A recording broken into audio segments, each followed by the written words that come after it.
जी, अस्सलाम वालेकुम। आज की वीडियो जो प्रॉपर्टी के ऊपर परचेज़ करने के ऊपर जो टैक्स लगता है 236 के का, उसके ऊपर हम डिस्कशन करेंगे, जो कि बजट 2024-25 जो प्रेज़ेंट किया गया है फाइनेंस बिल की सूरत में, उसमें इसके ऊपर प्रपोज़िशन दी गई है कि इसको हम इंक्रीज़ कर रहे हैं। और सिर्फ रेट इंक्रीज़ नहीं कर रहे, इसमें एफबीआर ने एक तीसरी कैटेगरी भी ऐड कर दी है टैक्स पेयर की, क्योंकि फ़िलहाल अभी जो एक्जिस्टिंग लॉ है, उसके अंदर 2 कैटेगरीज़ हैं, एक फाइलर है और एक नॉन फाइलर है। लेकिन अभी जो लॉ प्रेजेंट किया गया है, जो बिल पास करने के लिए दिया गया नेशनल असेंबली में, उसमें एक तीसरी कैटेगरी भी बताई गई है। वो मैं आपको इंशाल्लाह वीडियो के एंड पे जाके डिटेल में बताता हूँ कि थर्ड कैटेगरी कौन सी है, और सबसे ज़्यादा जो तादाद है लोगों की पाकिस्तान में, वो इस थर्ड कैटेगरी में ही फॉल करती है। और बेसिकली ये एक एक नई चीज़ है एफबीआर की तरफ से, टैक्स की जो चोरी हो रही थी उसको रोकने के लिए ये थर्ड कैटेगरी बनाई गई है। और मोस्ट ऑफ द पीपल जो रिटर्न फाइल करते हैं, जो प्रॉपर्टी परचेज करते हैं और उससे पहले जो है वो अपनी ट्रांजेक्शन करते हैं, और वो नॉन फाइलर्स होते हैं प्रॉपर्टी परचेज करने के टाइम पे, उनको थर्ड कैटेगरी के अंदर डाला गया, उसको एक स्पेसिफिक नाम दिया गया। वो हम वीडियो के एंड तक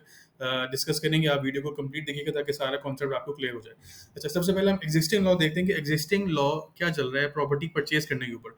परचेज करने पे हमारा जो टैक्स, एडवांस टैक्स जिसको बोलते हैं, आपने पे करना होता है। 236 के सेक्शन है इनकम टैक्स ऑर्डिनेंस का। उसमें अगर आप जो एग्जिस्टिंग लॉ में अगर हैं, जैसे 30 जून 2024 तक ये लॉ एप्लीकेबल है, उसके बाद अगर जो बिल पास हो गया 1 जुलाई 2024 से वो एप्लीकेबल हो जाएगा। तो फिलहाल अगर आप फाइलर हैं तो आपने फेयर मार्केट वैल्यू जो प्रॉपर्टी की है उसका 3% पे करना है। फेयर मार्केट वैल्यू कैलकुलेट करने का तरीका मैंने एक और वीडियो बनाई थी, उसमें आप जाके देख सकते हैं। उसमें एफबीआई की वेबसाइट पे ही एक लिंक दिया गया है। वो पीडीएफ फाइल में आपका जो जो भी एरिया है पूरे पाकिस्तान का, वहाँ पे पर मरला रेट वहाँ पे दिए गए हैं for residential and commercial plots दोनों के लिए।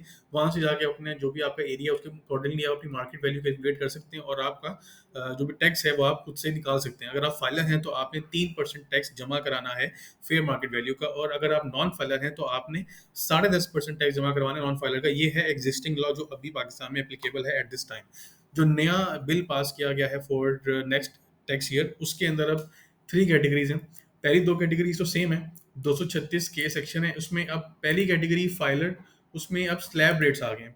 जो एग्जिस्टिंग लॉ है उसमें फिक्स्ड रेट था 3% का फाइलर के लिए, लेकिन अब जो आ गए स्लैब रेट, जिसमें मैक्सिमम टैक्स है 4% का। स्लैब रेट्स मैं आपको दिखा देता हूँ। जो स्लैब रेट्स हमारे यहाँ पे एप्लीकेबल हुए हैं इन द फाइनेंस बिल, ये आपके स्क्रीन के सामने है, 236 के। इसमें अगर आपकी मार्केट वैल्यू 5 करोड़ तक की है, 50 मिलियन है, अगर आपकी प्रॉपर्टी की मार्केट वैल्यू उससे कम है, इससे एक्सीड नहीं कर रही, या 50 मिलियन पूरा है, तो आपने 3% जमा करवाना है। अगर आपकी प्रॉपर्टी जो आप परचेज कर रहे हैं उसकी मार्केट वैल्यू 5 करोड़ और 10 करोड़ के दरमियान में है, तो आपने 3.5% टैक्स जमा करवाना है। और अगर आपकी प्रॉपर्टी की वैल्यू 10 करोड़ से भी एक्सीड कर रही है मार्केट वैल्यू, तो आपने 4% टैक्स जमा करवाना है। तो ये एक सबसे पहला चेंज जो लॉ में आया है, दैट इज रिगार्डिंग जो आपके विद होल्डिंग सो एडवांसेस की जो रेट्स हैं, फिक्स टैक्स से उसको स्लैब रेट्स में कन्वर्ट कर दिए based on the market value. अच्छा, सेकंड कैटेगरी जो अभी नॉन फाइलर की 10.5% जमा करवा रही है, उसको चेंज कर दिया गया और उस पर मैक्सिमम टैक्स 20% का लगाया गया। अब इसको हम देखते हैं कि जो आपकी नॉन फाइलर कैटेगरी है उसमें स्लैब रेट्स कितने डिफाइंड हैं। ये 236 के आगे person not appearing in active tax paid list, उनके लिए जी, अगर आपकी प्रॉपर्टी 5 करोड़ तक की वैल्यू है उसकी, तो आपने 12% टैक्स जमा करवाना है, जो कि फाइलर करवाता है 3%। और अगर आपकी प्रॉपर्टी की वैल्यू 5 करोड़ 10 करोड़ के दरमियान में है, तो आपने 16% टैक्स जमा करवाना है, और जो अगर फाइलर होगा वो 3.5% करवा रहा है। तो ये एक काफ़ी बड़ा गैप है एक तरह से, जो कह सकते हैं कि जो प्रॉपर्टी का सेक्टर है जो पाकिस्तान में, उसको बिल्कुल ही तबाह करने की तरफ लेके जा रहे हैं। क्योंकि most of the people Pakistan में जो है वो इस कैटेगरी में फॉल करते हैं, जो कि या तो रिटर्न लेट फाइल कर रहे होते हैं, रिटर्न फाइल ही नहीं कर रहे होते। तो ये जो कैटेगरीज हैं पाकिस्तान में, ज़्यादातर लोग इस में फॉल करते हैं। इसकी वजह से ज़्यादा टैक्स एफबीआर को नहीं मिलता, टैक्स इवेजन होती है। तो जो भी मेजर्स उसने लिए हैं वो टैक्स रेवेन्यू बेहतर करने के लिए तो दिए गए हैं, लेकिन एक सेक्टर जो है उसको अगर देखा जाए तो वो सेक्टर बिल्कुल ही आपका पहले ही ऑलरेडी इन्फ्लेशन की वजह से बिल्कुल बैठा हुआ है और ही तबाह हो जाएगा। लास्ट कैटेगरी है फॉर नॉन फाइलर, अगर आपकी प्रॉपर्टी 10 करोड़ से ज़्यादा है वैल्यूज़ की, तो आपने 20% टैक्स जमा करवाना है। ये तो तीन दो कैटेगरीज जो कि अभी हमारा जो एग्जिस्टिंग लॉ है उसके अंदर भी यही दो कैटेगरीज हैं। जो नया बिल अब आया है उसमें नई कैटेगरी बताई गई, third category, that is for late filers. अब ये नाम क्यों दिया गया? ये नाम इसलिए दिया गया कि कुछ लोग क्या करते हैं कि प्रॉपर्टी परचेज करनी होती है, रिटर्न फाइल नहीं कर रहे होते, प्रॉपर्टी परचेज करने के टाइम पे उनको पता चलता है कि उनके ऊपर तो 10.5% का टैक्स लग रहा है। तो वो अपने किसी कंसल्टेंट या लॉयर से बात करते हैं, वो उनको कहता है कि यार आप रिटर्न फाइल करें, 1000 रुपये का चालान जमा करवाएं, डिफॉल्ट से चार्ज, और आप फाइलर हो जाएंगे और आपके ऊपर 3% टैक्स लग जाएगा, आपकी सेविंग हो जाएगी देखो 7.5% टैक्स की। ये चीज़ जब एफबीआर की नोटिस में आई, आईएमएफ ने भी रिकमेंडेशन दी कि जो टैक्सेस हैं उनको आप स्लैब बेसिस के ऊपर लेके आएं। तो इस पे एक नई कैटेगरी निकाली गई कि जो लोग सिर्फ एक ट्रांजैक्शन करने के लिए प्रॉपर्टी परचेज करने से पहले फाइल करेंगे रिटर्न, और वो 30 सितंबर 2024 जो कि इस साल की ड्यू डेट है, रिटर्न फाइल तब तक नहीं की होगी जिन लोगों ने, 30 सितंबर 2024 गुजरने के बाद जो लोग रिटर्न फाइल कर रहे होंगे वो इस थर्ड कैटेगरी में फॉल कर जाएंगे और उनके ऊपर ऑटोमेटिकली हायर रेट्स लगेंगे। लेकिन ये वाले रेट्स जो हैं वो फाइलर और नॉन फाइलर के जो मिड कैटेगरी है उसमें फॉल करते हैं। जैसे फाइलर का हाईएस्ट रेट है 4%, नॉन फाइलर का 20%, तो इसका हाईएस्ट रेट है 8%।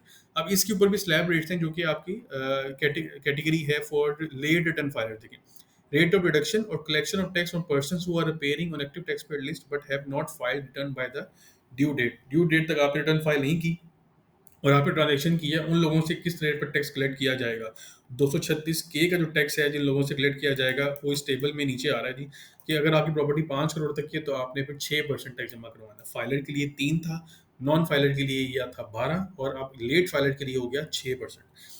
सेकंड स्लैब में अगर आपकी प्रॉपर्टी की वैल्यू है 5 करोड़ से 10 करोड़ के दरमियान में, तो आपने फिर 7% टैक्स जमा करवाना है, जो कि फाइलर के लिए 3.5 सजेस्ट किया गया है, 16% किया गया फॉर नॉन फाइलर, और लेट फाइलर्स के लिए 7% है। इसी तरह अगर आपकी प्रॉपर्टी की वैल्यू 10 करोड़ से ज़्यादा एक्सीड करी है तो आपने फिर 8% का एडवांस टैक्स जमा करवाना है, जो कि आप प्रॉपर्टी परचेज करने के टाइम पे करवा रहे होंगे। फाइलर के लिए ये रेट है 4%, नॉन फाइलर के लिए मैंने आपको बताया कि ये रेट है 20%, जो कि बहुत ही ज़्यादा रेट है। और मतलब बिल्कुल ही एक तरह से मैं समझता हूँ कि ये जो एक रेट हाईएस्ट रेट रखे गए हैं, इसके बाद कोई भी नॉन फाइलर तो मेरा नहीं है कि प्रॉपर्टी ट्रांजेक्शन की तरफ जाएगा, या तो वो लेट फाइलर में फॉल कर रहा होगा क्योंकि वो फाइलर कैटेगरी में आने के लिए ही अपने आप को वो टैक्स सेविंग करेगा, लेकिन उसकी टैक्स सेविंग फिर भी उतनी नहीं होगी जितनी फाइलर की होती है। तो ये एक डिफरेंस रखा गया है between filers and let filers, कि उनको डबल टैक्स ऑलमोस्ट जमा करवाना पड़ा है, कि उसका रेट फाइलर का 4 है और ये लेट फाइलर जो वो 8% टैक्स जमा करवाएगा। तो ये जी एक डिस्कशन थी रिगार्डिंग जो प्रॉपर्टी परचेज करने के ऊपर एफबीआर ने नए टैक्सेस इंट्रोड्यूस करवाए, जो कि उम्मीद है कि by the end of June पास हो जाएगा बिल, और ये 1 जुलाई 2024 से एप्लीकेबल हो जाएगा कि आप जो भी प्रॉपर्टी 1 जुलाई 2024 के बाद खरीदेंगे तो आपके ऊपर ये सारे नए रेट्स जो हैं वो एप्लीकेबल होंगे। चैनल को प्लीज़ सब्सक्राइब करें और वीडियो आगे शेयर कीजिएगा। इंशाल्लाह नेक्स्ट वीडियो में एक नए टॉपिक के साथ डिस्कशन होगी। अपना ख्याल रखिएगा। अल्लाह हाफ़िज़।